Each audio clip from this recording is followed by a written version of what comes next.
Steve. Woo.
Yeah.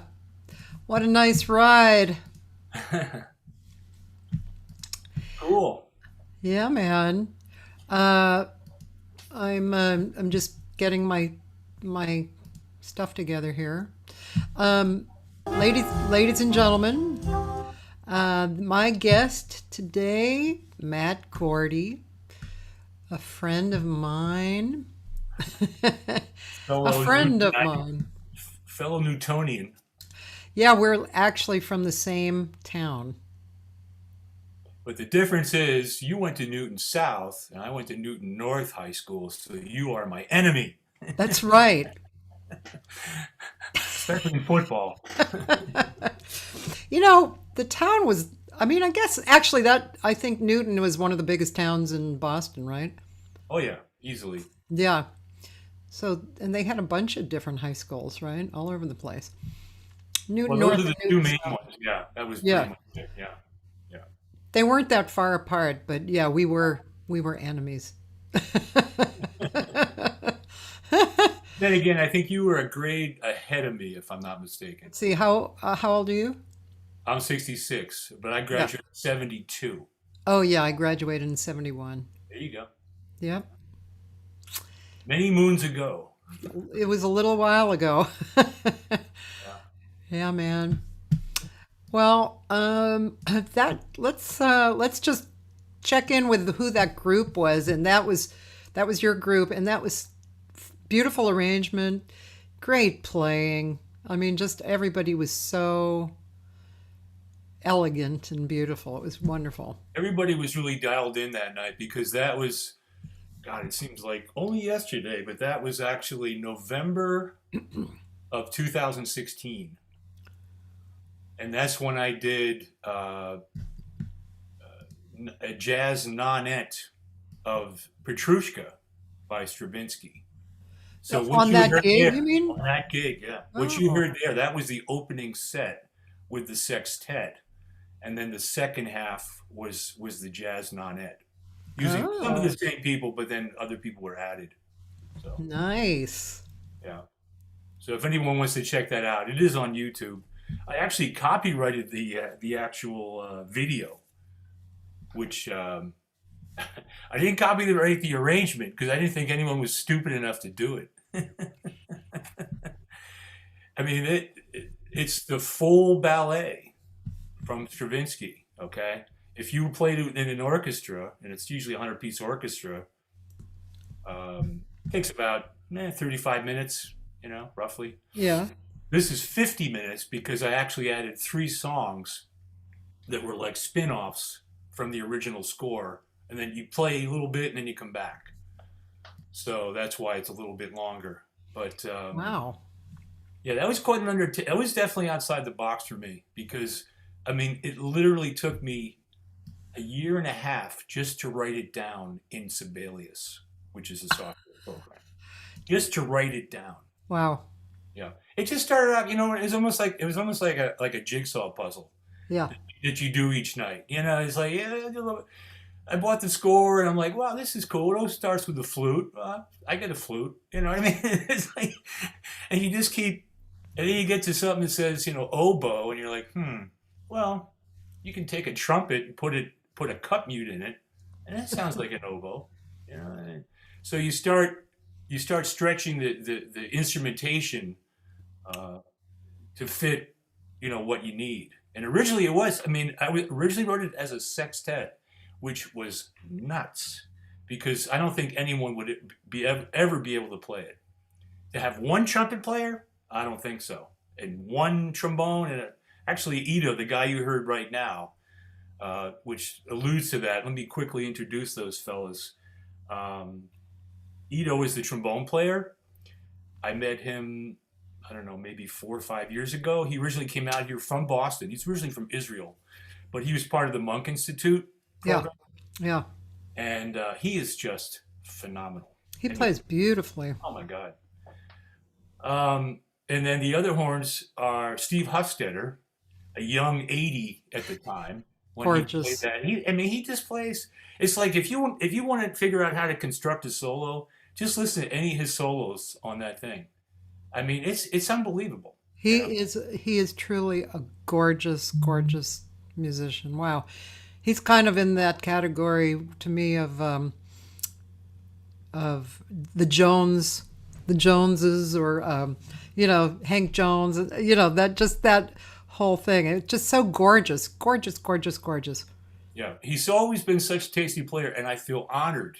I'll repeat that, honored to play in his big band. Yeah. Which we just got under the wire, recorded it at Capitol before everything was shut down last year. It was March 20th. And then, see you later, right?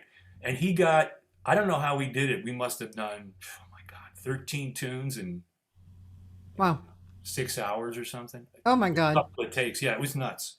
But he did it. And I don't know what he's going to do with it. He sent us, all copies of mix downs and stuff, and it sounds just unbelievable. The band sounds so good. So I feel, honored to still do that when we ever get back to rehearsing and playing and stuff. Yeah. And then Rob Lockhart. Then you got Rob Lockhart on tenor sax. He also plays flute. Also an amazing player.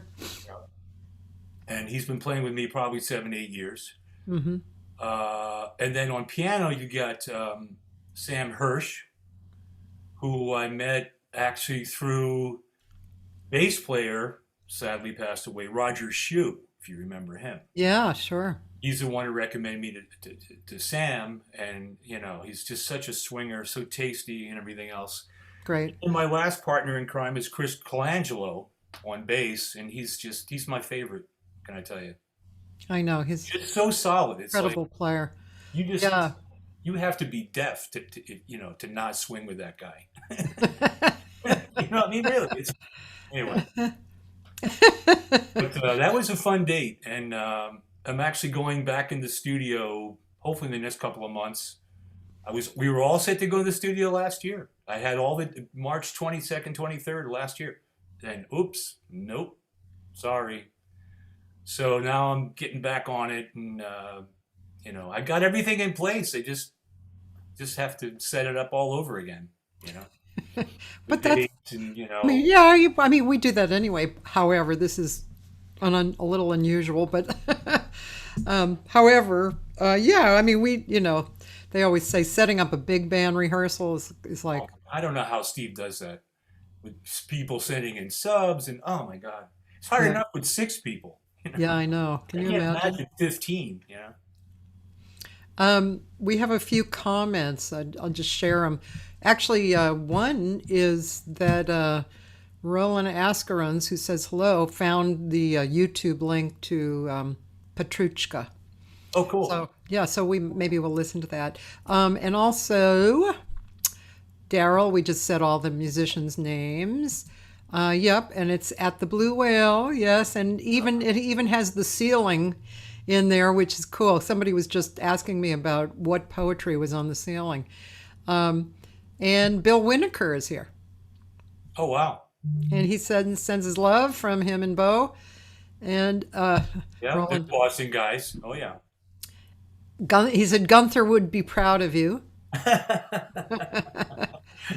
And Roland, funny man, Roland. He said, "Is that where Fig Newtons were invented?" But I think so, actually. I think it is. It is. That's right. It is. That's right. Daryl wants to know what the name of the band is. Matt Gordy. Matt Gordy's Jazz Tonight Sextet. There you go. And you can find a whole bunch of things up on YouTube. If you look under Matt Gordy Sextet, you'll see probably 5 or 6 of them. We also did a couple at my cymbal endorser is Soul Tone. Yeah. So they have, and they offer a free service. So I took them up on it to do shoot video at their studio. Oh. Which is right over here in Encino. Oh. So we did that, and it came out okay. We did some different tunes. Slightly different personnel. I think on trumpet there's Mike Rocha, kind of a heavy in town now. Yeah. With Gordon Goodwin's Little Fat Band and whatnot. Yeah. He's a great player. He's actually on Petrushka too. Oh, cool. He's the lead guy in Petrushka. Would you tell the story of Jazz Tonight? Is this a mixed crowd? Okay. The reason I named the website jazztonight.com is as follows. Old story long ago. I believe it is credited to Eddie Condon, who was one night playing with just a terrible drummer. And the drummer's, playing, yeah, Eddie, yeah, man, when's the last time they worked together? Tonight. The last time. So I had to use that. That's funny. Yeah. I like that. It's actually a good story. Yeah. Yeah, that's a good story. So, one thing I definitely want to talk about was you living in Venezuela for a long time and playing in the orchestra there. That's a pretty unique career action. Yes, I would say, because I was there from, let's see, 77 to 85. So I was there almost 9 years. So 77, you were quite young. Yeah, I went right out of NEC, not Yeah. in college. People Yeah. get laugh out of that. NEC, which is New England Conservatory of Music. Back then, they called it not exactly college. Today, they call it not enough cash. Anyway, yeah, I studied with Vic Firth at New England Conservatory, got my bachelor's through him. And right out of school, what happened was another Vic Firth student, former student, was already down there. He was playing principal percussion. And then what happened was the timpani spot opened up in the orchestra. So his name was Tim Dolan. So he moved over to the timpani, so his spot was open. So he came back on a vacation and said, during the school year, and said, anybody interested in this job, essentially. And there were three of us graduating that year, George Durkin and I think Neil Grover. And neither of them wanted to leave the country. And I'm like, sounds cool. Where do I sign up? Because you have to realize at the time, I mean, yeah, it was a I would have to call it a grade B orchestra. Like if you had to compare it to an orchestra in the States, I would say it'd be like the equivalent of like maybe Indianapolis Symphony or Houston Symphony or something like that. Not LA Phil or Boston Symphony, but kind of middle tier. And 40-week season, So I went down there, signed a 2-year contract, and ended up staying almost 9 years.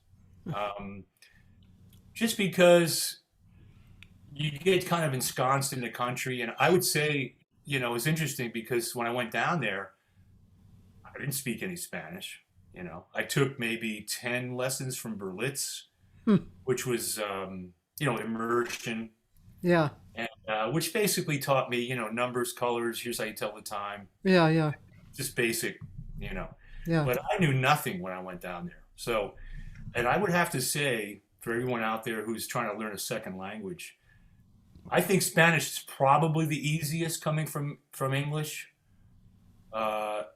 because A, E, O, U, game over as far as vowels go. Yeah. And it's, I had taken French.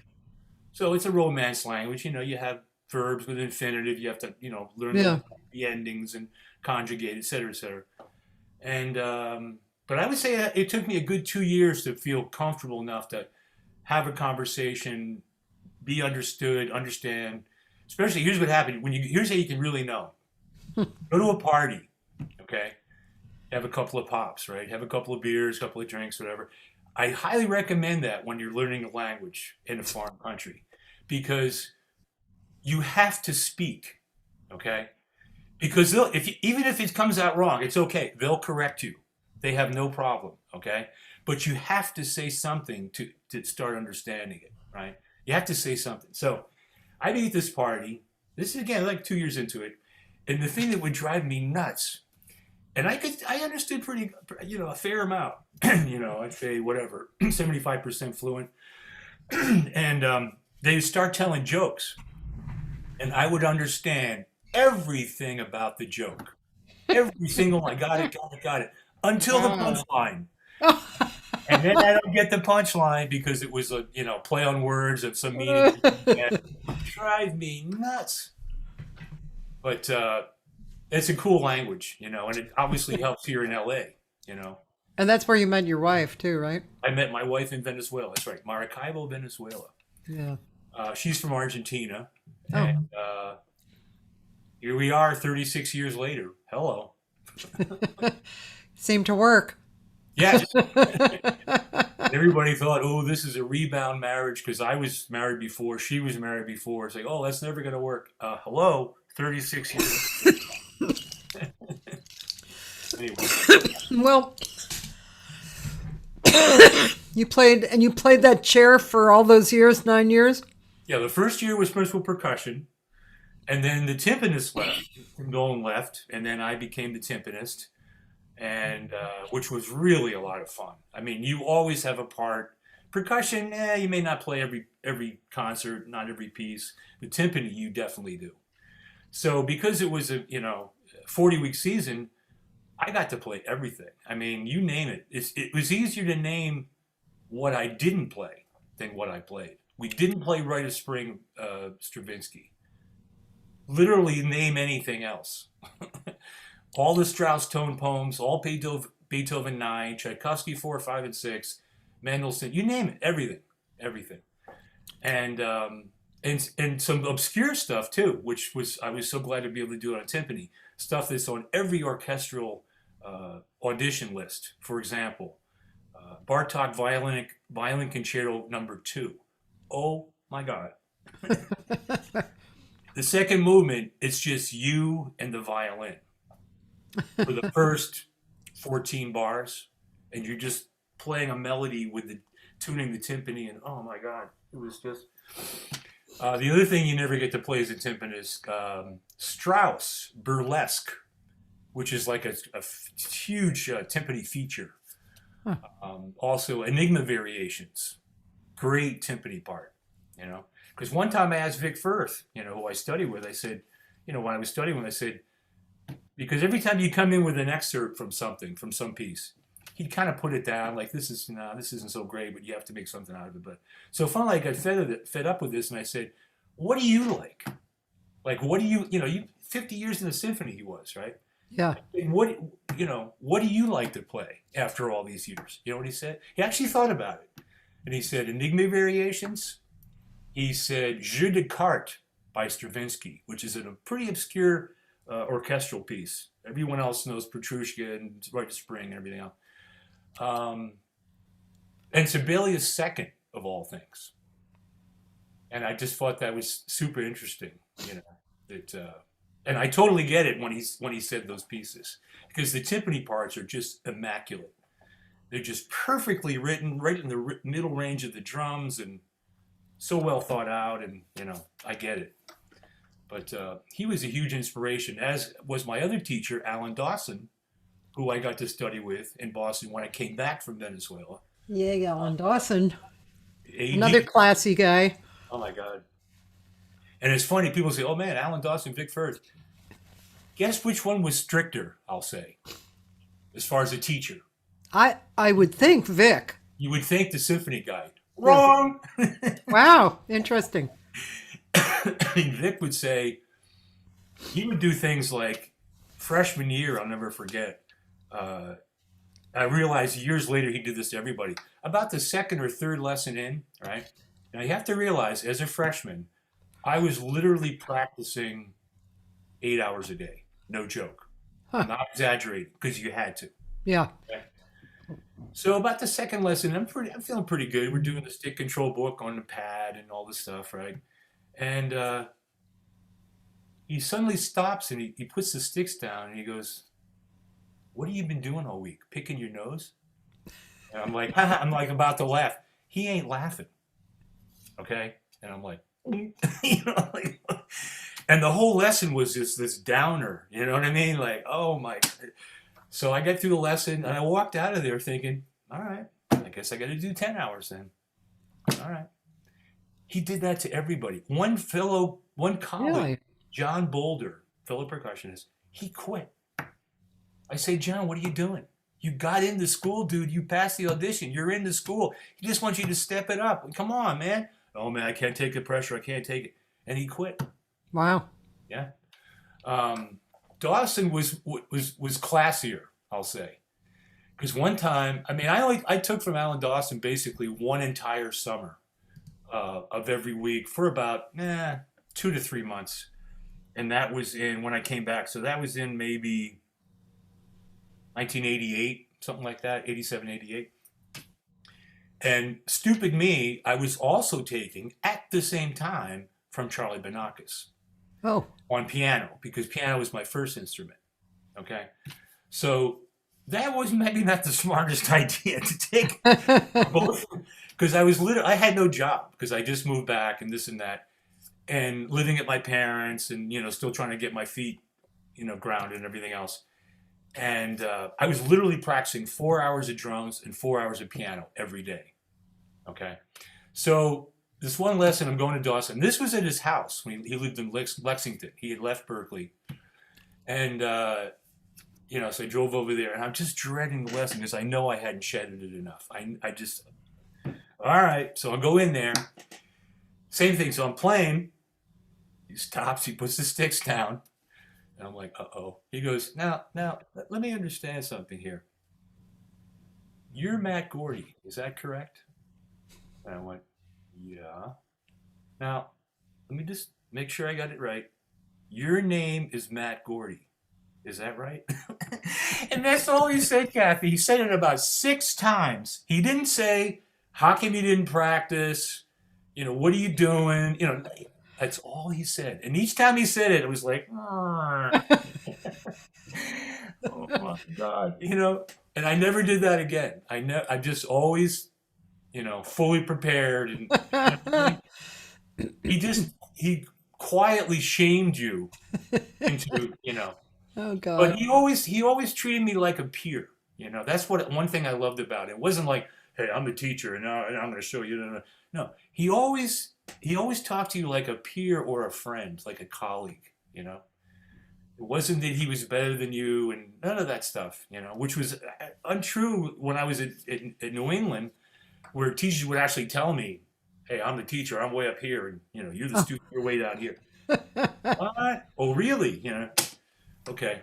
But I miss AD. I miss both of them, but AD was what a gentleman, what a sweetheart of a man, Yeah.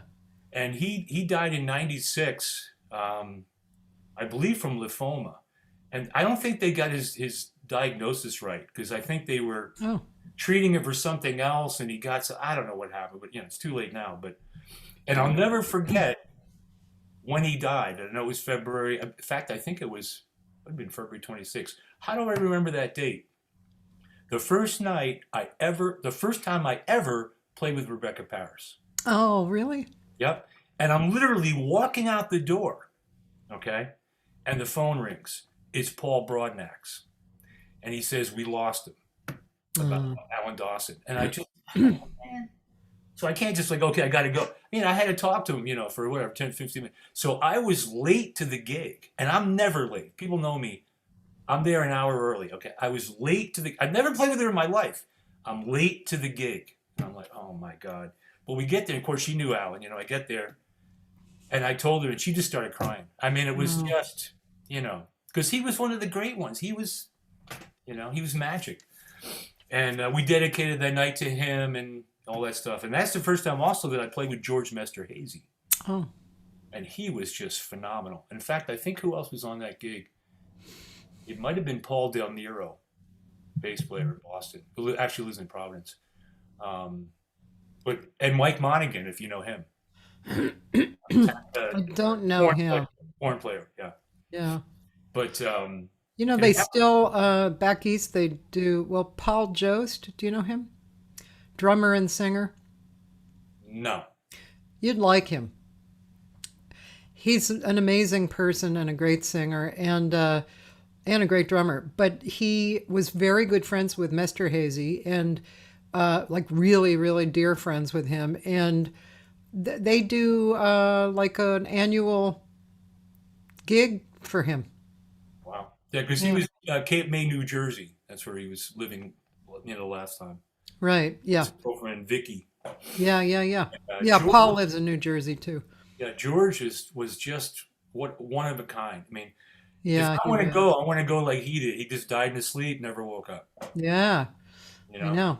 not like in any accident or just okay. But I miss that guy, and he wasn't that old. I mean, I don't think he was. No, he wasn't. I think he was like 55. I want to say. Yeah, something like that. Yeah. Yeah. But we had some amazing times. I don't not only with Rebecca, but I also played with him with Mark Murphy. Oh, yeah.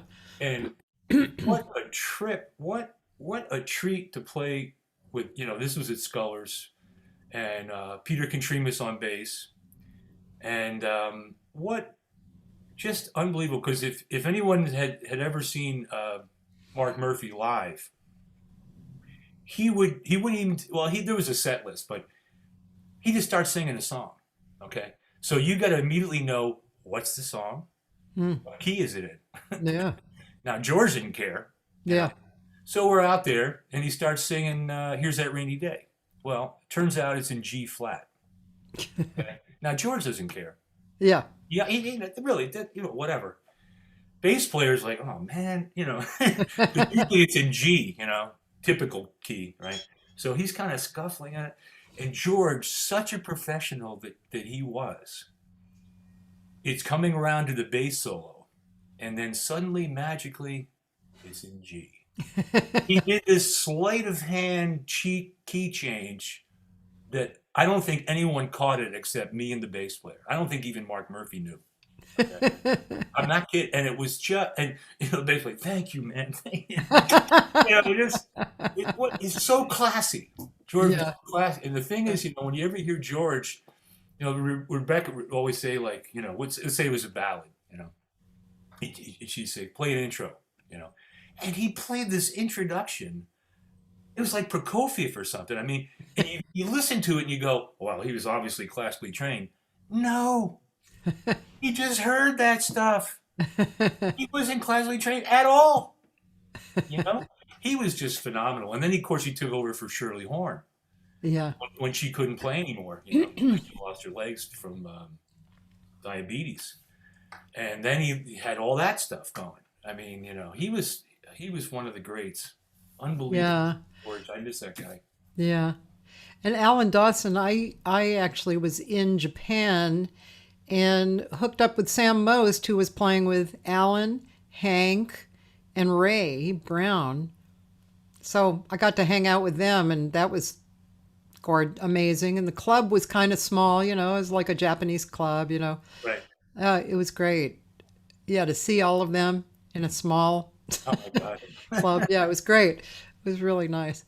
In your piano is your first instrument, you said. Do you still play a lot? Oh yeah, absolutely. And I'm also teaching piano. Oh, Yeah, because I was originally teaching through Guitar Center. Now I just have private students. is your ability on piano the same as your ability on drums, or? It's up there.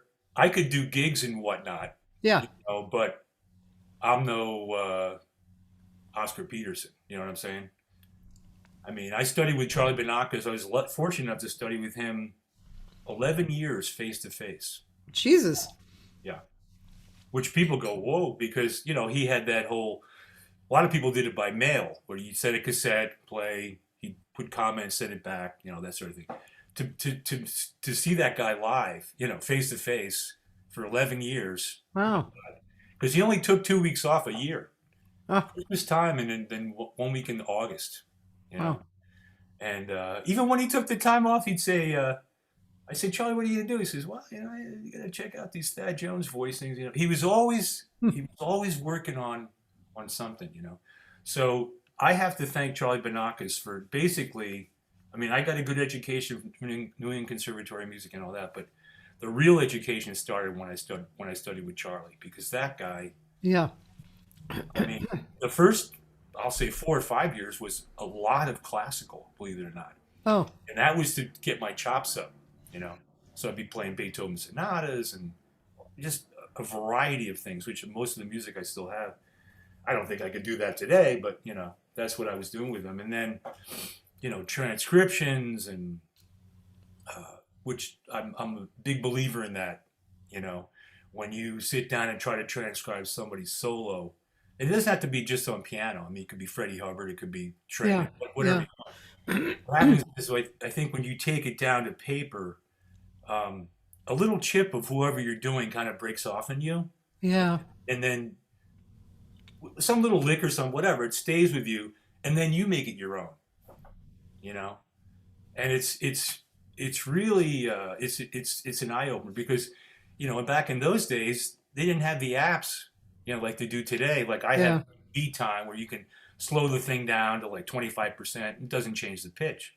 You know, back then I'm working with cassettes. You know what I'm saying? And I was like, hooray, there's CDs now, so you could like stop it and go back and not trash your record and all that stuff, right? So I was doing everything in real time. Yeah. So he'd tell me, like, the amazing thing about Charlie was to me was the fact that he would. It seemed like whatever tune you did, let's say, I don't know, Gone with the Wind. Yeah. You'd say, got to check out Wes Montgomery's solo on that. He always gave you like the optimum recording of almost the best way. I mean, there's 50 million ways to play on it on the tune, but like the best of the best. You know what I mean? He'd always steer you to the right recording of whatever artist just plays it to the utmost. You know what I mean? So let's say it was, for fun, let's say it was Tones for Jones Bones, Yeah. Chick Corea, right? So I get the chart and I'm, you know, learning the head and stuff, learning how to solo onto that. Then you go to the lesson, and I actually transcribed Chick's solo, right, in real time, which took a while. Okay, so then in the lesson, right, you got two pianos. So I play the, you know, melody, play blow on it. You know, he's playing bass for me with the other piano, right? Then you switch. So I'm playing bass for him now. He's soloing, and guess what? He didn't sort of sound like Chick Corea. He sounded exactly like Chick Corea. Voicings, touch, ideas, everything. And you go, oh my God, right?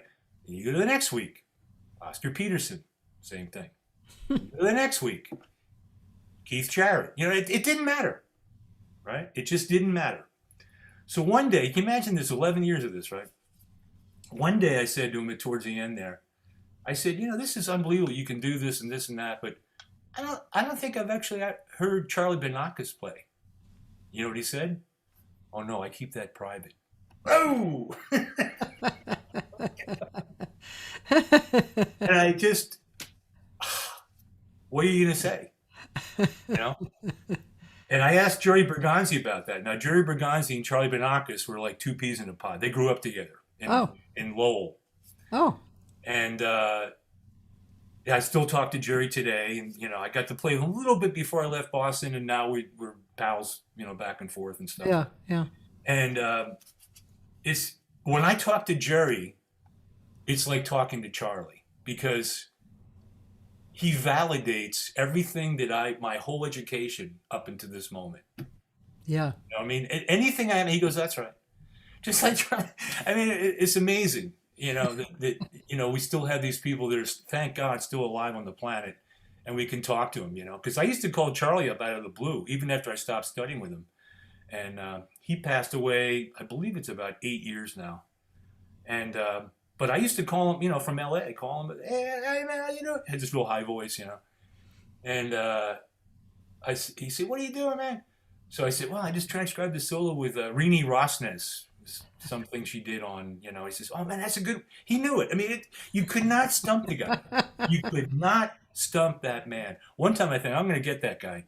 I go into the lesson, and I had the score to the Rite of Spring, right? So I start pounding on this. It's a double diminished chord. It's like the 11/4 bar, like ching, ching, ching, ching, 11 times, right? He goes, that's 11/4 bar in Rite of Spring. I mean, I'm like, really? But, you know, ear straining, which he called ear training, or it was ear training, but he called ear straining. And a whole bunch of things, you know. I mean, I learned so much from that guy. I wish he was still around. I could call him up and ask, because now I have all these arranging questions, and he'd say, "Come on, man," you know. He just. Well, that's the thing about him, which is the same thing that Dawson used to do. He would never say to you whatever you brought in, like, "This stinks," or whatever. Like, he'd say, "Well, yeah, that's cool, but you could do this." And his was always 15 zillion times better. Because that's it. The amazing thing about Charlie was the fact that, and I knew that from the very first lesson. And by the way, it was a 2-year waiting list. Oh. He called me after a year and a half, and I'm like, okay. And the first lesson, you get in there, and of course I'm nervous as hell. And he says, "Hey, play something, man. Play a blues." So I'm playing a blues in F. I said, "That's cool. Blues in B. 1, 2." Uh-oh. Uh-oh, I forgot to practice that. B? Really? Who plays in B? Okay. So that was an eye-opener. And then he said, play a ballad. I think I played Blue and Green, because that's like the first tune I ever memorized. And he said, and he could tell within like, whatever, 2 or 3 minutes of playing, immediately how I wanted to play, what I was going for, what I wanted to get out of it, everything. And he just give you this exercise to fit you. Oh. It wasn't like Berkeley where you just got, okay, learn these pages, here's Xerox, and okay, here, learn licks and stuff. It was never about that. He had this uncanny ability to immediately focus in on what you needed and what you wanted, which is, I was talking about this the other day with Alan Pasqua, who, he came to NEC to study with Jackie Byard.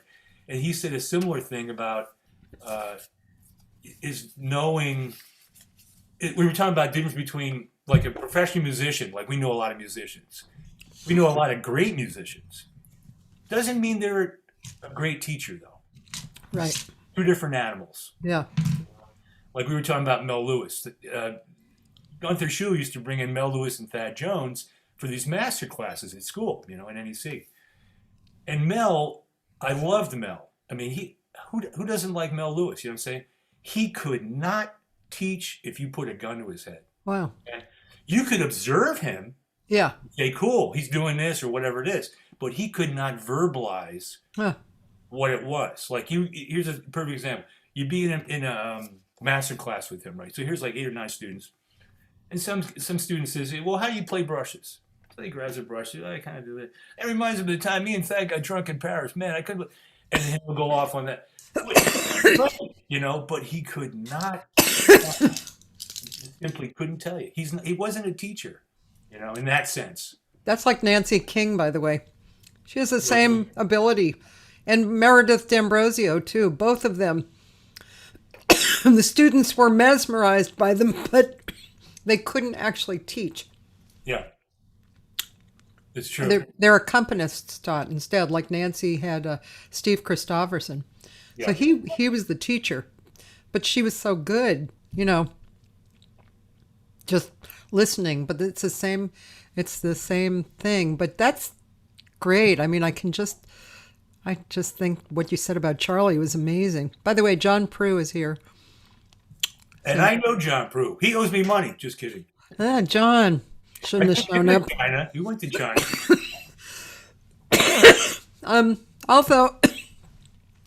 Also, Anthony Cucina, he said, it's great to hear you talk about Alan. And he had the opportunity to take one lesson with him in the 70s. What would be, excuse me,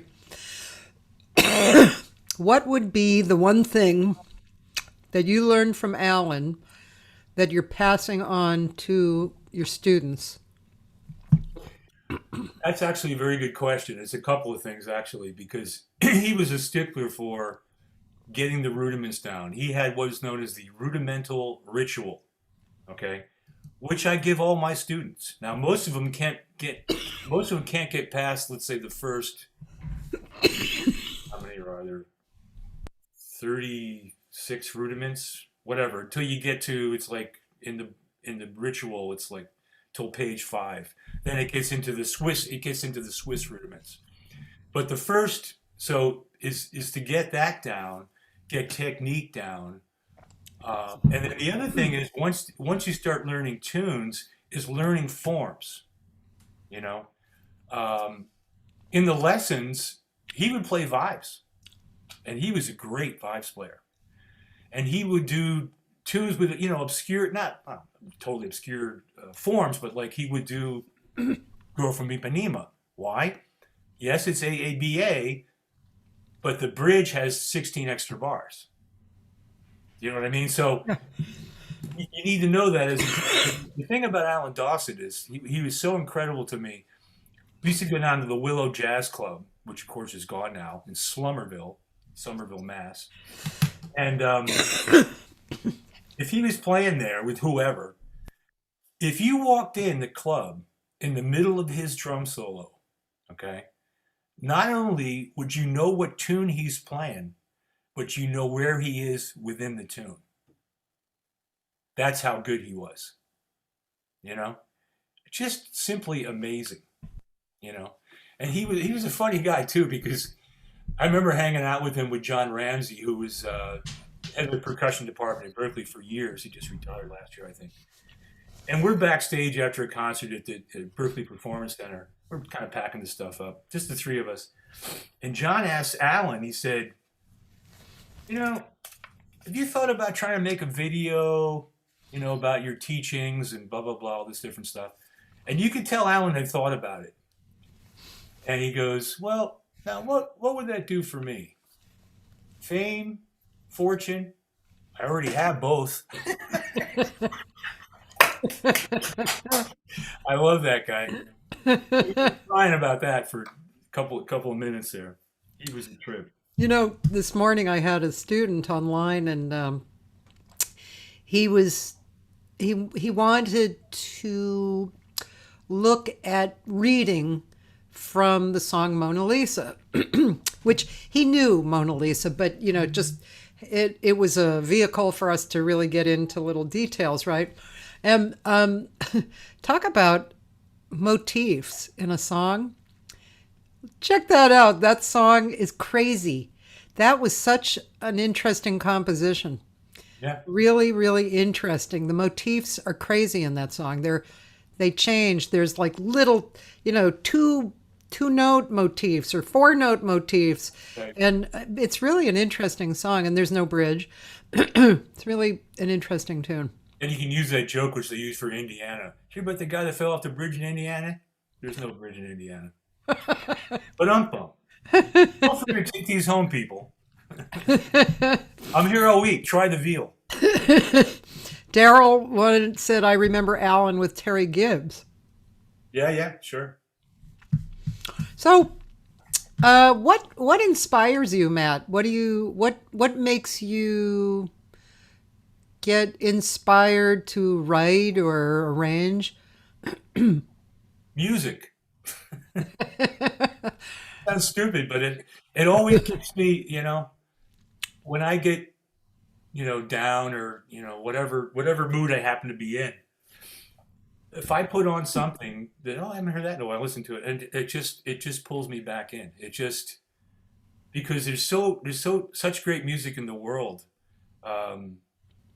And that's the thing that, if you get into that subject, there's what I call like pretenders out there. Yeah. For example, like Kanye West, somebody like that. Because the people who think like Kanye West, first of all, they think that they invented this. The music, well, that's mine. No, dude. You didn't invent anything, okay? It's already in the ether. Maybe, you're just a vehicle. Let's look at it that way. But they get into this ego thing, like it's their thing and their song, and they did. No. I'm sorry. So I object to that when there's a lot of pretenders out there, But the real musicians hear the right stuff and hear the right musicians, and you just have to laugh at the other ones because it's... Yeah. I always noticed, actually, when I go hear music, which you and I have seen each other a lot in LA listening. When I hear music that's great, I feel like singing Yep. or writing or something. I get inspired. Yep. And if the music's not that great, I'm just an observer, you know? So it's pretty, Sure. Absolutely. yeah. Um, do you think that, do you think the music is different from other art forms? That's actually a very good question. I think they're related in a lot of ways. For Yeah. example, my wife is a painter. She does watercolor, Oh, okay. and it's it's the same in that you need to have a certain amount of technique, right? Enough to express yourself. You don't have to be Picasso. Just Yeah. like you don't have to be, Oscar Peterson to play the piano, Yeah. right? To express yourself. Um, and then it's a matter of kind of knowing the rules and what you can do, what you can't do, and that sort of thing. Knowing the values of things, knowing the colors, because colors in music and art very very similar. You know, Yeah. that's the thing is like when I studied with Charlie, when he would call ear straining. Where basically you play a C major chord, F, G, C, and that's just to establish the C.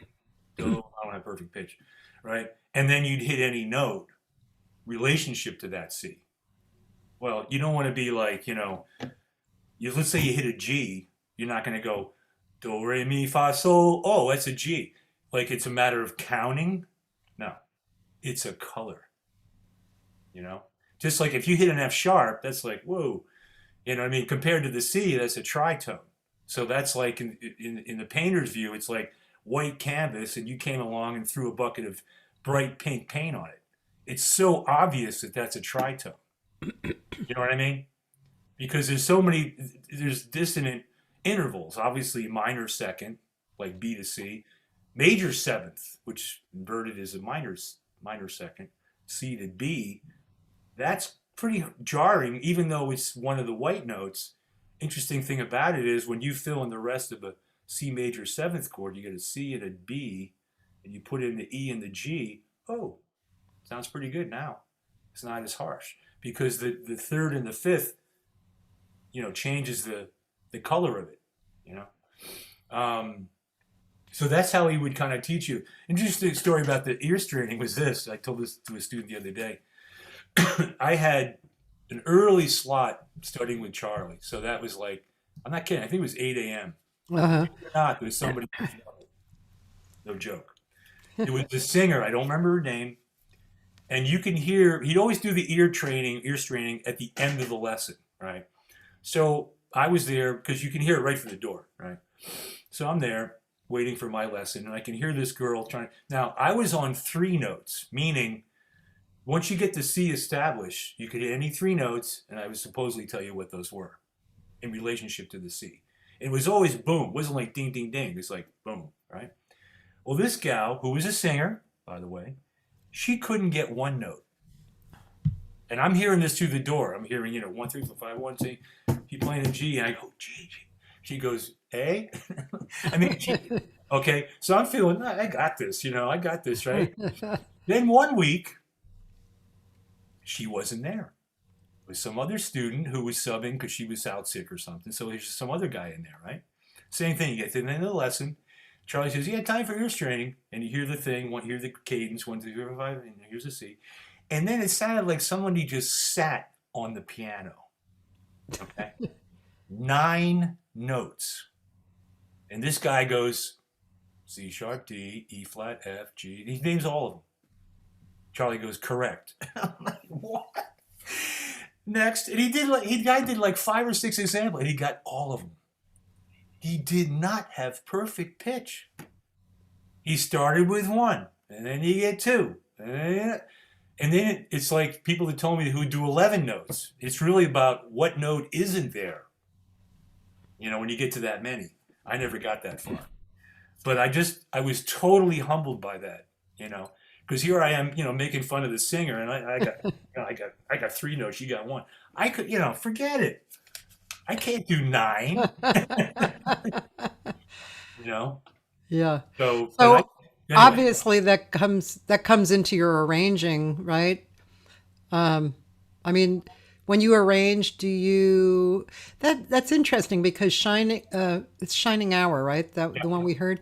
yeah. Because that's a very distinct color sound to me. When I've heard it several times now, and yeah, it's very distinct. It's beautiful. So you're arranging, do you think in color or well, how do you think in arranging? I just, I took out all kinds of books and Don Sebesky and you name it and asked all different people. And I think I asked Tom Kubis at one point about how they do things and this and that. And you know what? In the final analysis, what you hear is what you get. Okay? In Yeah. other words, there's no like, yeah, there's rules. Okay, there's rules. But eventually you're going to end up with something that you hear and only you hear it, you Yeah. know. Now, whether it works or not, hopefully other people hear the same thing. Yeah. But it's, I think Sibelius is a great tool. Like I said, I do not have perfect pitch. I have to write with a piano first, and then once I get an idea, then I can. Sibelius is a great tool for that because you can just plug in. All right, let's put the third on top. Oh, let's listen to that. Oh, okay, that's brighter. Okay, it's just trial and error. And guess what? Ask any arranger; they'll tell you the same thing. Ask any of them. They just go, well, I hear it this way. What makes them distinctive is how they do it. And that's another thing which I was thinking about the other day is like, did you ever go down the street and put on like a classical station or something?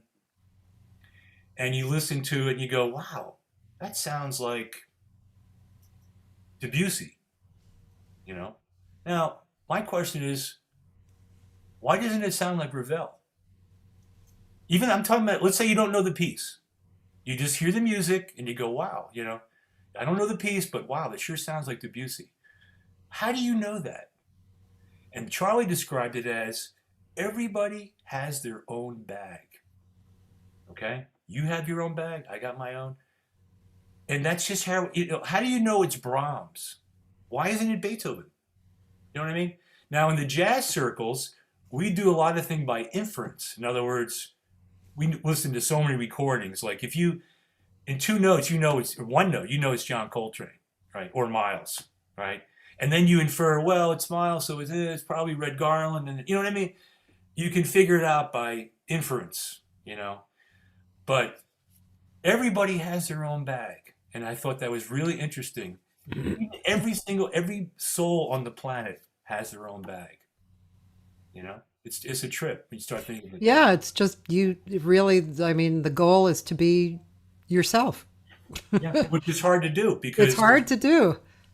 when you look at the schools cranking out musician after musician, Yeah. whether it's Juilliard or NEC Yeah. or Berkeley or whatever.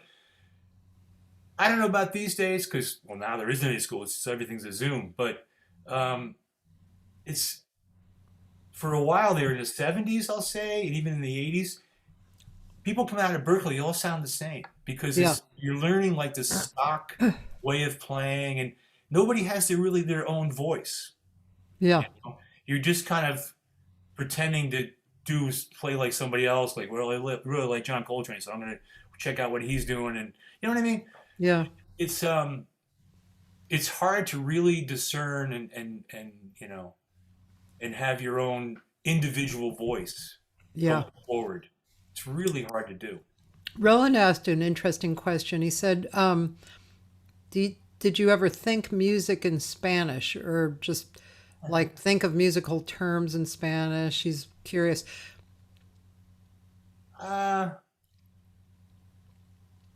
Not really, but every once in a while I do dream in Spanish because I am fluent. I mean, I'm totally fluent. Plus, my Yeah, wife yeah. gets mad at me if I don't, because we speak Spanglish at home. It's all half the set. You wouldn't understand anything we're saying. It's all half and half.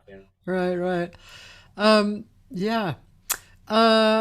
Let's listen to something. Should we listen to that Petrucci? I don't And here we go.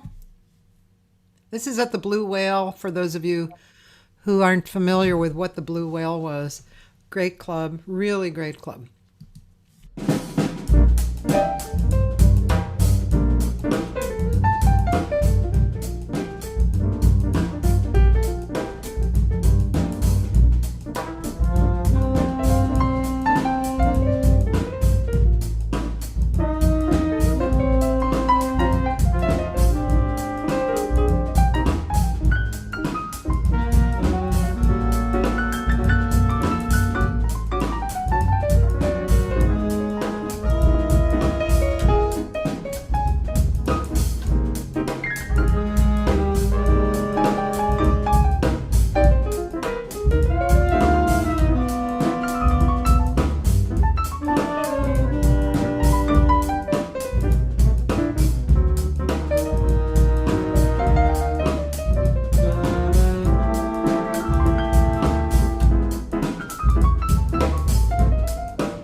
Studio Fade.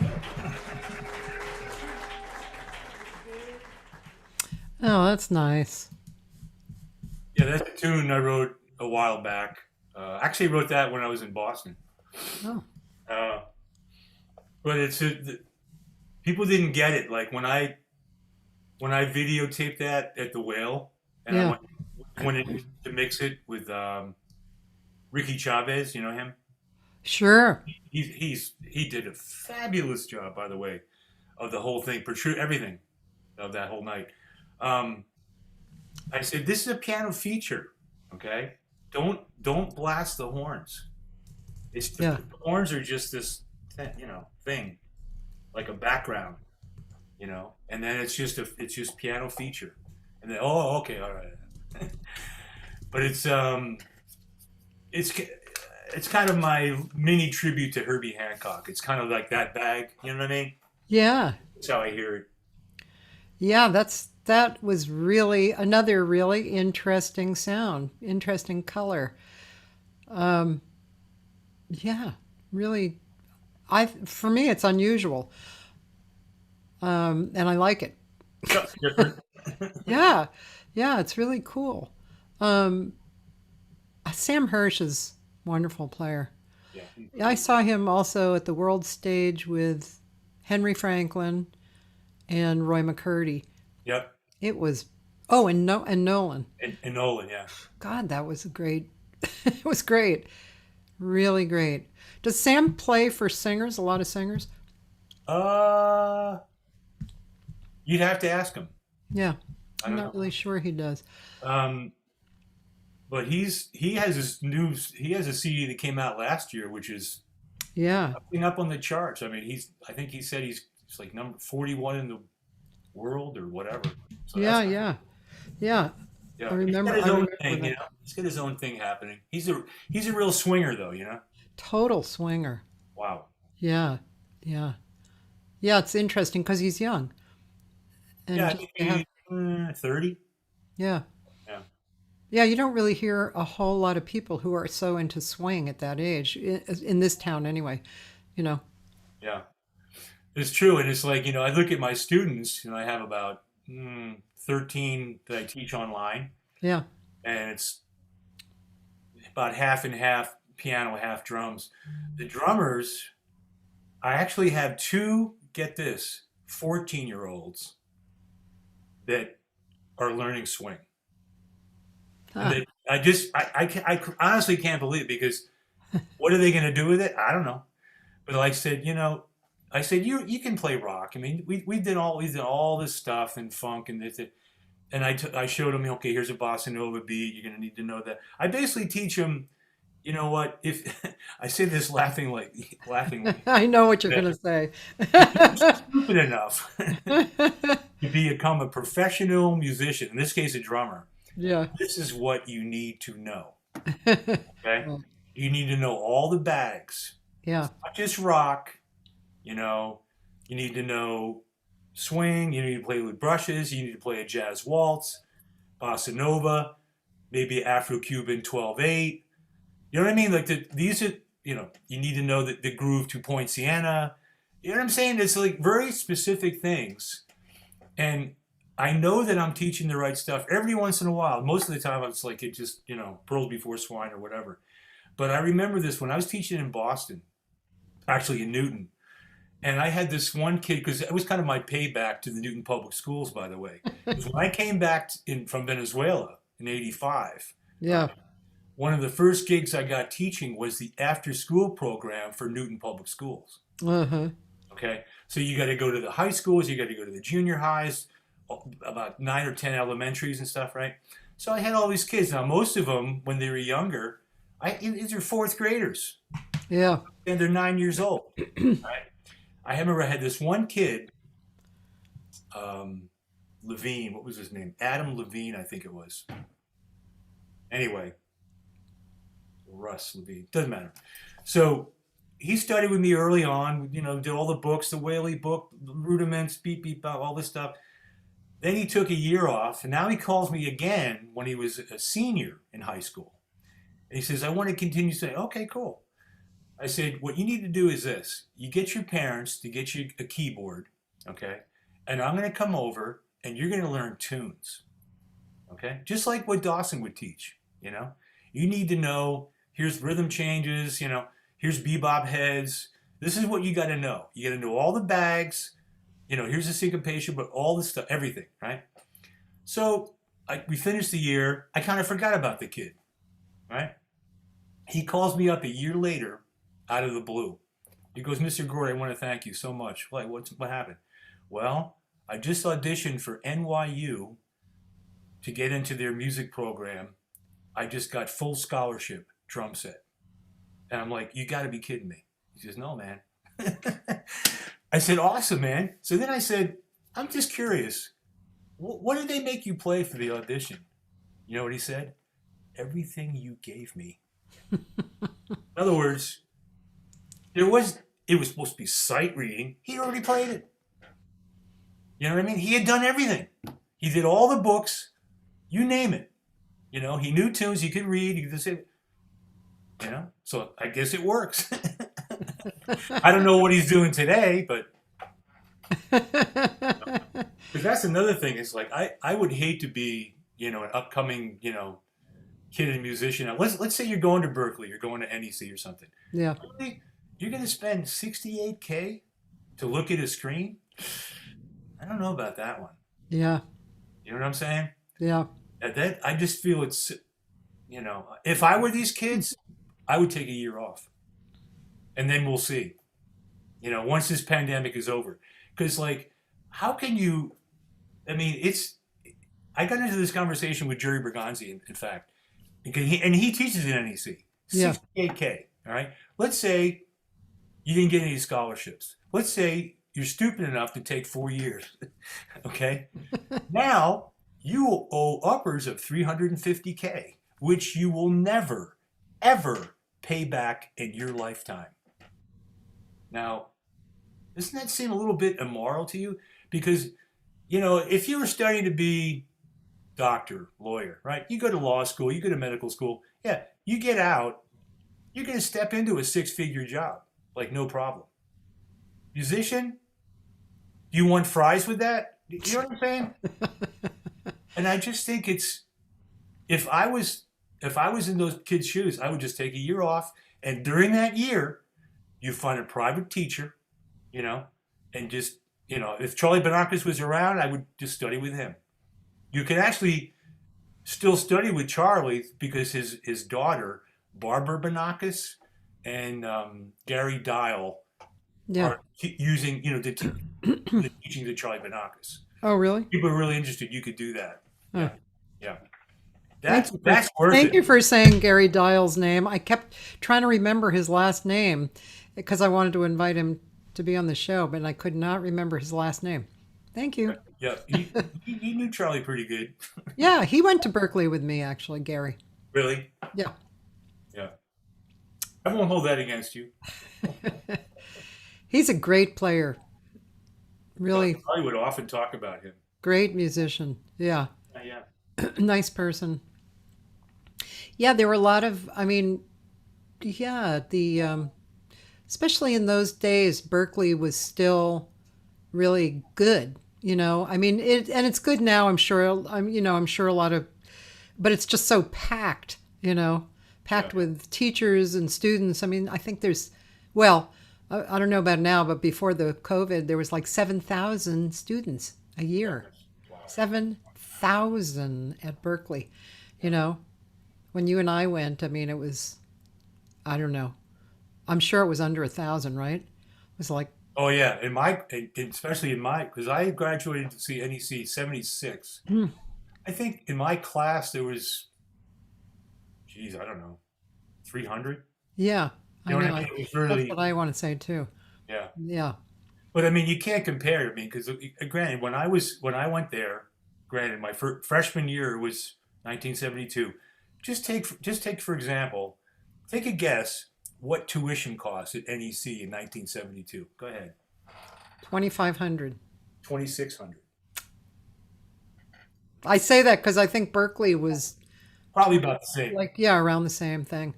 You can't even buy a credit today. For that. Yeah.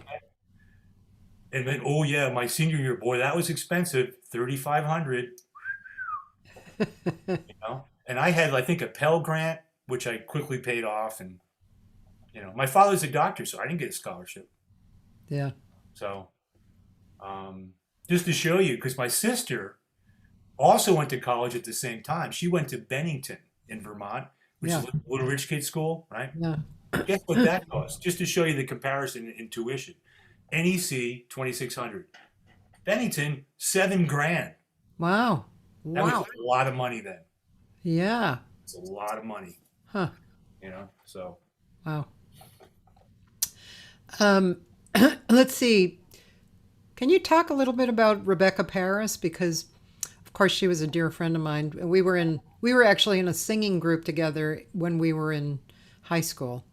yeah. And the Greater Bostonians. Did you ever? Oh know yeah, I that? remember that. Sure, Yeah. absolutely. And and she was a year older than me, and we were really tight friends, And then, of course, later on, we revived our friendship. But great singer, such a great singer. Yeah. Do you have any stories about her? Or Well, like I said, I already told you the story when I first played with her, and then we actually worked together easily 14 years oh God, before I came out here. She used to get mad at me when I told her I'm leaving Boston to move to LA, and she's like, she would be grumbling.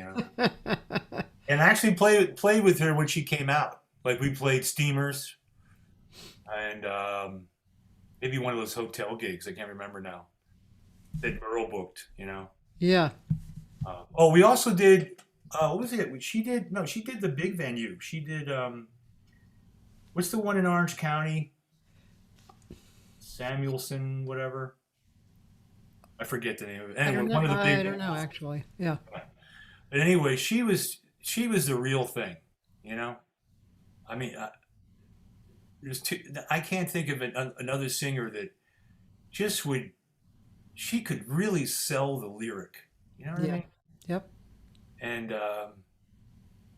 she was just phenomenal. The best gigs that I can remember, which I'm surprised they never put it out on CD recording, Yeah. was we did 4 nights at was it Blue Note or the other one? It wasn't Blue Note. No, my mind is fading. No, I guess it was the Blue Note. And that was with Brad Hatfield and Peter Contreras Uh-huh. bass. And actually, George came in and Oh, really? yeah. And that was what? Can you imagine doing 4 nights there? I mean, it was such a treat, and she was a real swinger. Yeah. And she had her book, and I thought it was great, because before I came in the band, her drummer was Grover Mooney, if you remember him. I don't. Yeah. He had since passed away, and then when I left, Jim Latini took over until because she just passed 2 years ago. Yeah. Yeah. Yeah. Ugh. In fact, when I was in Boston visiting, is when she passed. I couldn't believe it. It was like January Wow. or something.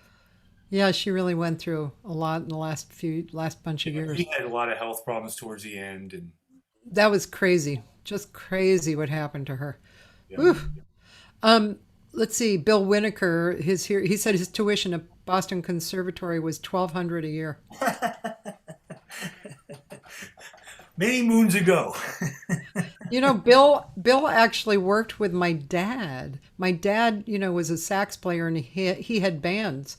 And Bill actually worked in my dad's band. No kidding. Yeah, that's like, I never talked to anyone who really knew my dad. Jake Hanna knew my dad, but he's been gone a long time. But yeah.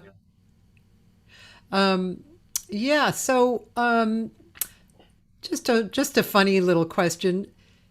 Did you ever want to do anything else but music in your life, or have you ever thought, if I didn't want to do music anymore, or if I hadn't done music, I might have gone into this field? That's actually a very good question, but you know what? The only way I can answer that is once I started taking piano lessons at age 7, I said, that's it. And so I'm lucky in the sense that early on, Yeah. at age 7, I knew that's what I wanted to do. I just couldn't see myself doing anything else. And then when you first do like a real gig, when you get paid money to do it, right? I'll never forget. I was in Newton, and it was like a jazz mass at a church, like right down the street from me on Otis Street, right? Yeah. Yeah. And it was with this friend of mine who actually lives out here now, Paul Chiton. I don't think you knew him.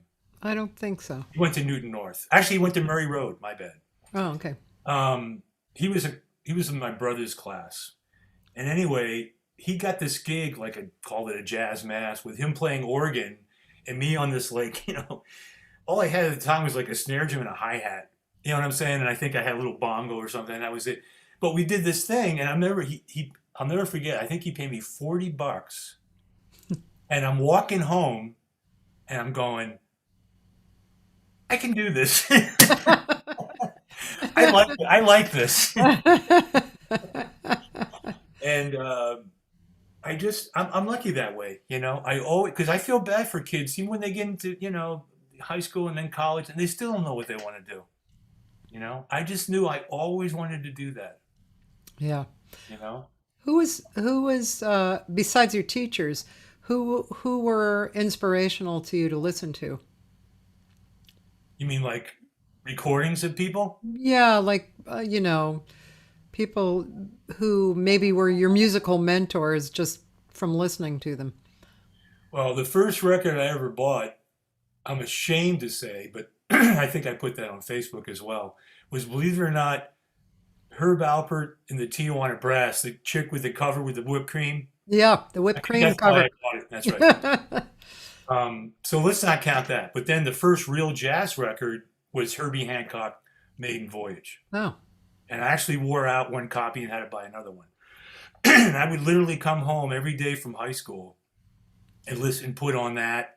And the other record was Coltrane, with the tunes. It just was, the name is called Coltrane, with the tunes like Out of This World, After the Rain, Miles Mode, those kind of tunes. And I would come home from school and I would put those records on and just play them to death. I mean, I love playing to Dolphin Dance and Eye of the Hurricane, and all those things, and trying to get better. And I just couldn't believe how fast people could play. You listen to something like, oh my God, I mean, the fast tune at the time was Impressions, uh-huh. and I just could not. It was a 20-minute tune, and I could not play. I just couldn't play. I couldn't keep up with it. And then a record came out. McCoy Tyner, I think it's called Extensions, where it's actually Alphonse Mouzon Oh, is on that. And the tune is Rebirth. Oh yeah. my God. It's like 400 to the quarter note. I mean, it's, I don't know how anybody could even play that fast. I mean, it's like what Charlie would call nosebleed tempo. But anyway, but there's just so many recordings. I mean, I wore out Kind of Blue, and Yeah, me too. That actually for me in college, because when I grew up, my dad's music was my music, yeah, and then, but also I had older sisters who were 4 years older, so their interest in the pop music was my music, and then by the time I got to Berkeley and stuff, Boston was just so rich with and the timing, there was Motown, there was ECM had just kind of blossomed, the Miles stuff, and yeah, it was a wonderful time. So Miles, that was definitely a love for me. yeah. Seven Steps to Same Heaven. thing to me. I mean, I remember saving my money up and just eagerly waiting till the next Miles record came out. Yeah. And I think it was it's the one with Nefertiti on it. In fact, Nefertiti, that's the name of it. Okay. That album, and I just went, oh my God. My favorite of that period was probably Sorcerer. Yeah. And then my favorite to this day is probably Herbie Hancock, Speak Like a Child, which I bought that time too. That's just, Isn't that the one where he's the only soloist? yes. Yeah. which is really interesting, isn't it? Yeah. And I Wow. actually took down all those arrangements. Like that's in my book, in fact, Uh, Speak Like a Child. oh, But I also did some hard tunes on there. Riot. There's some really tough things. yeah. But I just wanted to get into, in the inner workings, like, why? And Herbie is so genius at that, because that album, the reason I think I liked it so much, not only the way he arranges it, but he took like the darkest of the instruments. It's not trombone, it's bass trombone, flugelhorn instead of trumpet, and alto flute. Hmm. So everything is like dark, you know what I mean? Yeah, yeah, yeah, yeah, yeah, yeah. And it's just it's immaculate. How, oh God, I love that. I Yeah. love that record and that writing. Another favorite of mine was The Prisoner. But not to convince people that that's all I did was listen to jazz my whole life. I listened to a ton of rock and roll. Okay, Yeah. I mean my favorite groups other than jazz at the time in high school was Jimi Hendrix. Uh-huh. Are You Experienced? Yeah. Cream, Disraeli Gears. Um, the Monkees. I'm not kidding. The Beatles. I mean, when I sat down with Sergeant Pepper, and that's 1967, I was like, what? I couldn't believe it that people could make music like that, and just I don't know. So I was always trying to check out a whole bunch of other things. Plus classical, because I was trained classically my whole life. Yeah. You know, and very lucky to go to Newton North High School at the time, because at that time, again, it's like timing, like you said. At that time, and again, we're talking 68, 69, 70. Yeah. Um, everybody who was in the music department then was like the cream of the crop. What am I talking about? Everybody in that Newton North High School band, for example, Jonathan Levy, principal of Gypso. People say, what's Gypso? Greater Boston Youth Symphony Orchestra. Or they were principal in MIWI, which is Massachusetts Youth Wind Ensemble. These were the cream of the crop groups for high school kids, okay? And Newton North had all the principal players. We had first trumpet, we had Jonathan, we had Cathy O'Donnell, who, what did she do today? Principal for Boston Ballet. James Orant, violin. Lin Chang, violinist, who teaches at Boston Conservatory. Wow. Dana Cohen, first trombone. The Kravitz brothers. I mean, because of that cream of the crop in the high school, guess what we played? West Side Story? Really? Really? And we pulled it off. We would do Carmina Burana. We would do in the concert band Hindemuth Symphony in B flat. That's like high school. Are you kidding me? You know. So I had just an unbelievable education from the get go. And speaking of West Side Story, I was so in love with that piece when there was an opportunity came up. Actually, in '72, when I graduated, they were putting it on at Harvard. Okay, no money. All right. It involved, I forget how many rehearsals, but 3 performances. I just loved the thing so much. So me and my friend who played French horn, Steve Blake, we did this, right? Well, guess who was there at that time? 1972, Leonard Bernstein. Huh. Because he did the Norton lecture series, so he was there. So guess what? We're in a rehearsal. First rehearsal, he walks in. And you're like, no, he wrote it. And you have to understand what this pit band was. This was like, a bunch of, high school students like me, a couple of ringers thrown in, not too many, and just freelance players, who just wanted to do it. You know what I mean? We couldn't swing if you tied us between 2 trees, all right? And the whole opening thing of that prologue is bid-boom, bid-boom, bid-boom. You know what I mean? And they couldn't, and within 15 minutes, he took over the rehearsal. In 15 minutes, he had that band swinging. It was unbelievable to watch because he was such an educator, so eloquent, and just funny as hell. And the funny part about that story is carry to the end there. So we did the shows, and at the time, the big rage of that era was, hey, let's get some pot and smoke it, So for the cast party, we scored an ounce of the stuff, right? So we get, okay, great, we get the party, we're all ready to go. So we go to the cast party after the final performance. We're just about to spark this thing up, and Bernstein walks in to the party. Guess what? He was the first one in line. So yes, ladies and gentlemen, I got stoned with Leonard Bernstein. So we're sitting around, and my French horn buddy said, man, when you wrote this show, it's like, these weird intervals with a major seventh and tritones, and it's all based upon a tritone. It's like, did you just come up with these songs to like show, how great these intervals are, and they can still be musical and blah blah blah blah, right? Bernstein just goes, no, none of that. I wrote it from here. Everybody just went, whoa. I mean, what are you going to say to the guy? I mean, holy cow. So that was the beginning of the relationship with Bernstein.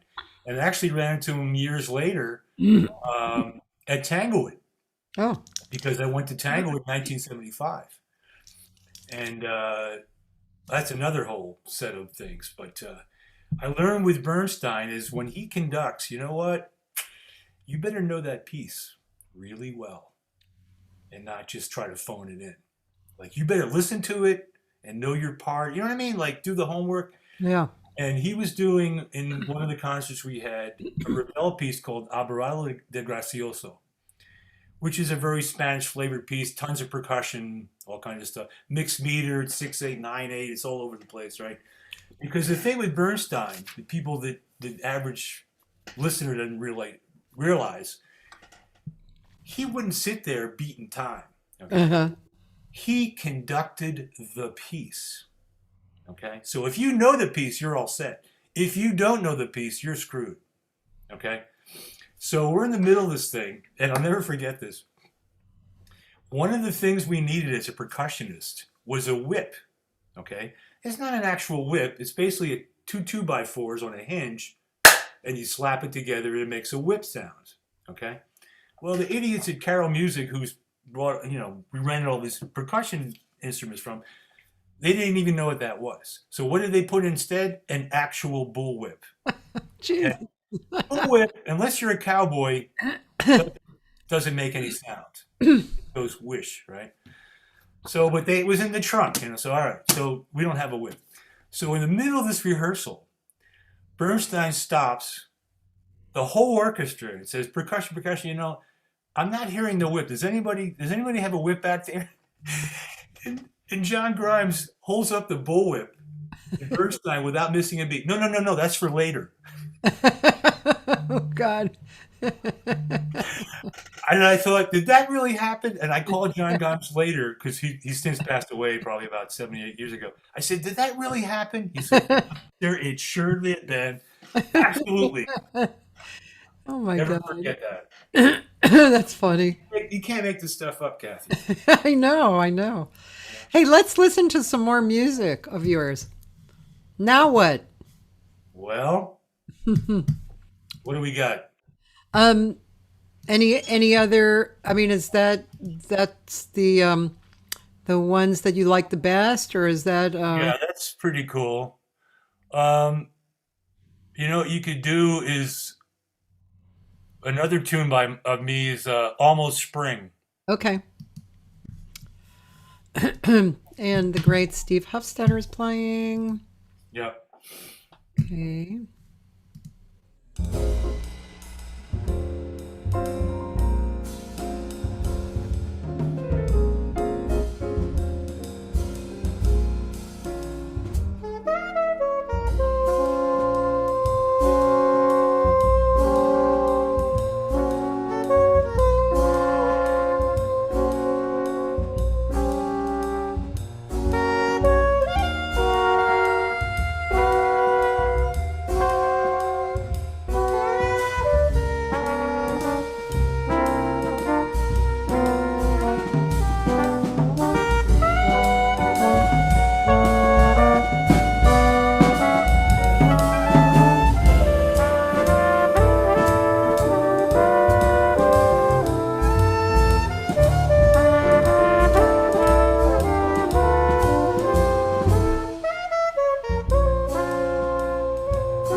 Oh, beautiful. Beautiful. Yeah, I wrote that in Boston as well. Oh, Yeah, actually in Newton. When I lived in Newton, right on Washington Street. see that? Yeah, Is this available on a CD? Roland wants to know. it sure is.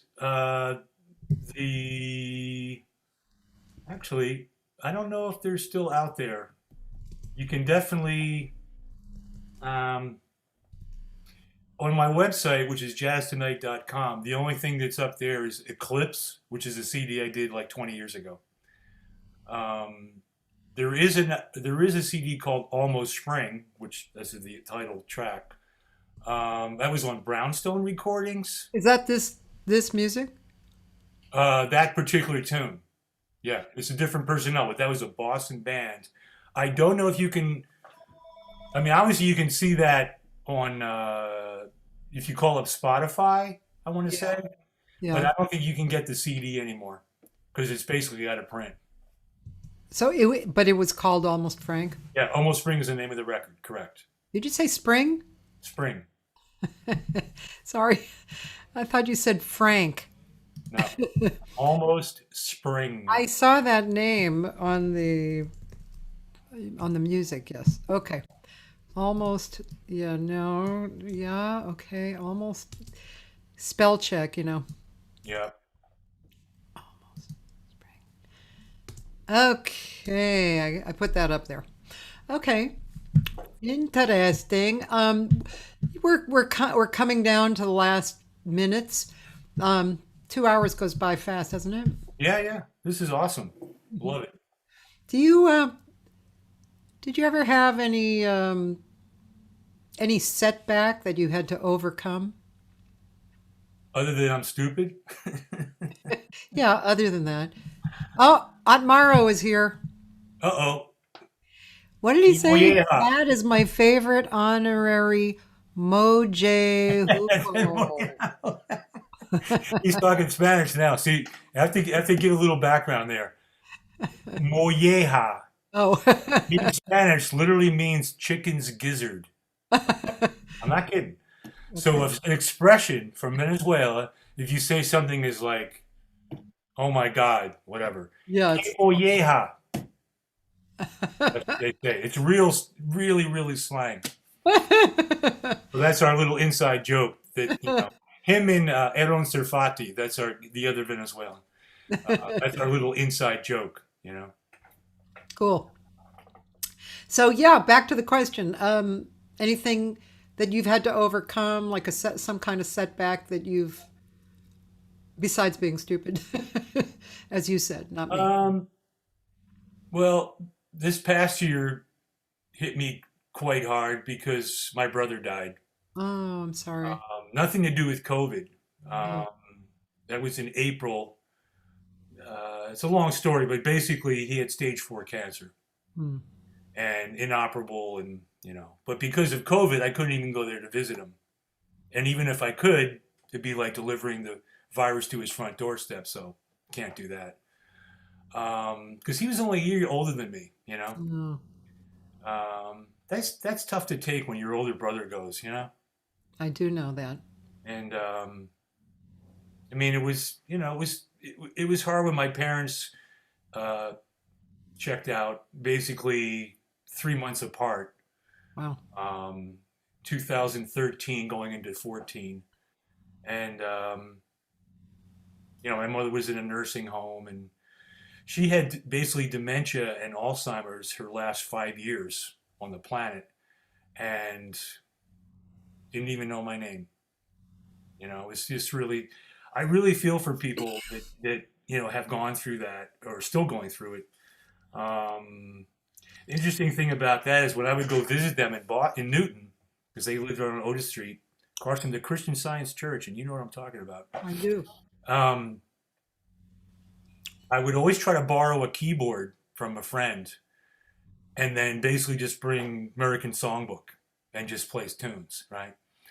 Now the thing about her was, I thought the musical genes in my family came from my father because he could play guitar, he played a little bit of piano.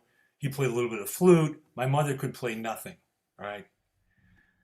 And I always thought my ear, my musical genes, if you were coming from him. Incorrect. And here's how I discovered it. I get that keyboard and visit her, let's say the last couple of years that I would visit, and she couldn't tell me my name, but she knew the verse to, someone to watch over me. Okay? She knew all the words, Cathy. It didn't matter what song I played. She knew all the words. It's the same thing like, of our generation, somebody starts singing a Beatles tune, you know the words because you grew up with it. Yeah. For her, not so much TV, but the radio, all those tunes she heard, right? And here's how I knew it even further than that, is that one time I bought her an Oscar Peterson CD, solo, right? Solo piano. And the first tune's like Bye Bye Blackbird, okay? Now, Oscar's not playing it like, nee, nee, nee, nee, nee, nee, nee, nee, nee. He's playing it really obscure. He's hiding it, especially the opening lines of it, right? Yeah. And I swear to God, I put the CD on, my mother, within 5 seconds goes, isn't that Bye Bye Blackbird? I mean, she had ears like unbelievable, So I always tried to do that, is play the American Songbook for her. And just for hours, and she would just clap and sing along, and she loved it, So I'm glad I could at least share that with her towards the end. But then she was in a nursing home in Natick, and my brother was taking care of my father at home. And basically, my father died first, and we never even told her because she'd forget a minute later. So what's the point, Yeah. I think she knew, because they were married like 64 years. I mean, come on, Yeah. And then she passed about like 3 months to the day. Oh wow. And I wasn't there for either of their passing. I saw my father the week before, and then I came back, and then he passed. So I couldn't, what are you going to do? Yeah. So, but I mean, everybody goes through that. Yeah. Everybody checks out sooner or later. It's just, my brother was, it was harder for me in a way. I don't know. Well, a sibling. Both my twin sisters, who were 4 years older than me, died, and so yeah, I mean, there's so many levels that you're connected with them, and you don't know until they go, and then at various moments it becomes really obvious.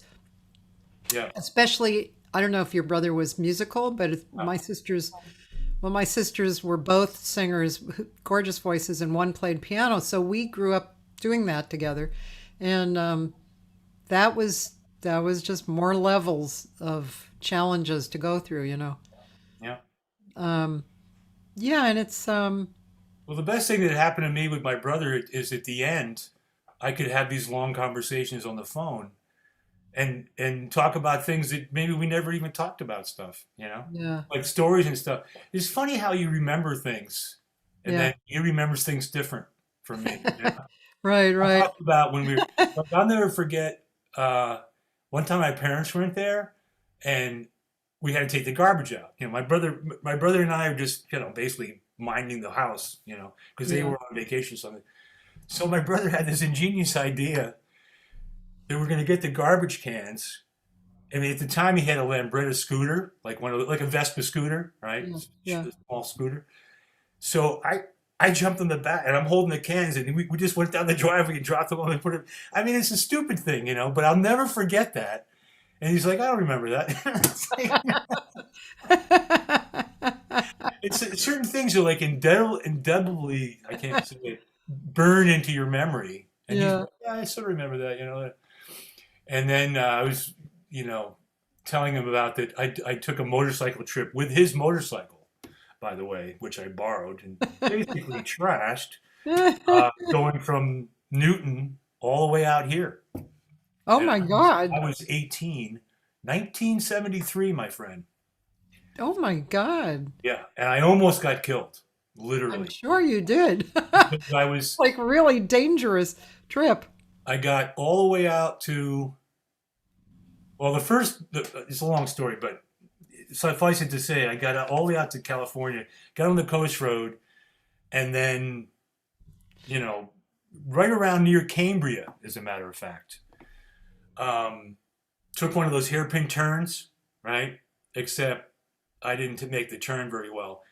Smacked dead on, head on into a 1973 Cadillac. Okay. So I flew off the bike, landed smack on my ass in the road. My helmet flew off. If I had landed on my head, I would have been dead or broken my neck or whatever. The bike was trash, but I was alive. I mean, my knee was numb for a year because I pinched a nerve or something. That's it. That was a really fun phone call to my parents. And my brother too. I said, Raj, oops, sorry. Bike's kind of gone right now. He says, just come back alive, man. So I did. But Yeah, it's he was a factory trained BMW mechanic. oh, Yeah. that's Worked out of cool. a place in Cambridge, Mass. Yeah. The um, one thing that I remember after my first sister died, um, was I was I was living with this guy for a few years, and it wasn't. I mean, he didn't mistreat me, but I was the worker and creator, and he was a musician, and he felt that people should call him for a gig, so he never kind of, you know what I mean. But anyway, it was kind of draining, right? And when my sister died, it suddenly shifted my viewpoint, and because I never thought my sisters would die, Yeah. I didn't even think about it. Yeah. Who does? And yeah, and I, really went through this. Oh, wait a minute! I need to look at my life. What am I doing? And that's when I started trying to kick him out of the house, which took a while. But anyway, long story short, that really changed me. In a good way. It just kind of slapped me in the face and woke me up. Yeah. Well, it just makes you really evaluate, what you've done in your life and experiences you've had and everything else. And, when a sibling dies, you say, what am I doing right now? You know what I mean? You just start Yeah. to question a whole bunch of stuff. And I miss them, Yeah, but I miss all the people they're going down the wayside. I mean, I know. LA's had their fair share. I mean, Chris Connor. I mean, come on, Oh, I know. And There's so many. speaking of that, actually, I wanted to tell the audience and you that February 7th, which is a Sunday, at 6 o'clock, we're doing a memorial for Barry Zweig. Okay, there's another one. Yeah. Yeah, and I mean, he died in March. So this is his birthday, February 7th, and the day before is Pisano's birthday. They always used to do a birthday celebration every year. And so, anyway, we're going to do that. And, his daughter kept waiting because she wanted a party that you could hug. Yeah. But, obviously that's not going to happen for a long time. So Yeah. finally, we're going to do this. That's why I always remember Chris Connor with Barry Schweig, and Chris would always say, "Barry, I've had it up to here with you." I remember that. Ladies and gentlemen, you have to realize Barry Zweig was shorter than me, Yeah. and Chris Connor was, Oh, Chris is tall as me. Yeah. yeah, like six something or Yeah. something. Yeah. Right? And that was the funniest line. I've had it up to here with you. Yeah. Barry Oh, himself would even say, it's funny, world, man. world's shortest Jewish jazz guitarist. Yeah, that's cool, man. You have to write that down for the memorial. um, yeah, well, thank you for Well, hanging thank out. you. Thank you for inviting me. This has been really fun. Yeah, it's been fun to see you again and talk. I mean, even though we know each other pretty well, 2-hour conversations generally you get to know each other a little better. Absolutely. You know what I mean? Yeah. My fellow Newtonite. Right, or is it Newtonian? I always wondered about that. All right, Matt. Well, thanks so much. And for those of you interested in the rest of the week, tomorrow is an amazing guitar player. I don't know if you've heard of this guy, Phil DeGry. He's from New Orleans, and he was a big fan of Ted Green's, but I mean, it's not like he plays exactly like Ted Green. He's mind blowing. He's really kind of under the wire as far as super well known, except for the musicians and guitar players who are high level people who know him. He's really an amazing player, and he plays I forget what he called it. It's a different kind of a guitar. He made it 2 necks and different additions of strings, and he's really an amazing guy. The harpist Carol Robbins turned me on to him originally. Yep. So he's on tomorrow, and then Wednesday, a singer, you'd love her, Matt. I've been a fan of her for years. She's French. Her name is Elizabeth Contomanu, and I saw her again recently on Alexis Cole's website, jazzvoice.com, and I couldn't believe that I had come across her again. And so she's going to be on Wednesday. She's really kind of an organic, she's definitely a jazz singer. And her voice, though, is kind of organic. It's like, Cool. Rich from the earth. Sounds good. That's this week. So lots of great people. Next week, I think, is Flora Purim's coming on. And Nice. a few weeks after that, Vince Mendoza, and lots of great people. My favorite arranger of all time. Oh, He's unbelievable. I was lucky enough to work with him on that Joni Mitchell, Both Sides Now tour. really? When they came to Boston, yeah, I played in the orchestra. Oh, And he conducted. And so it's here's Erskine and and Paul Matt Gordy. Chuck Berghofer. His arrangements are Beautiful. just, oh my God. I know. Thank God. You know that tune, A Case of You? You Yeah. know from the record? Yes. His arrangement? Yeah. Thank God there's no percussion in that part because I was just crying on stage. I'm totally I with mean, you. it was just, I know. Me too. The first Joni- time I heard that, I totally lost it. That was always one of my favorite songs anyway, but his arrangement and her singing it, and Both Sides Now, those two just, well, just to show you, what you don't know is when they did that live, yeah. they only played about 7 or 8 venues. I only played Boston, obviously. But the opening of the concert, guess what they played? Debussy Nuage Huh. to set the mood. Wow. Interesting. And then they do it was the CD in order.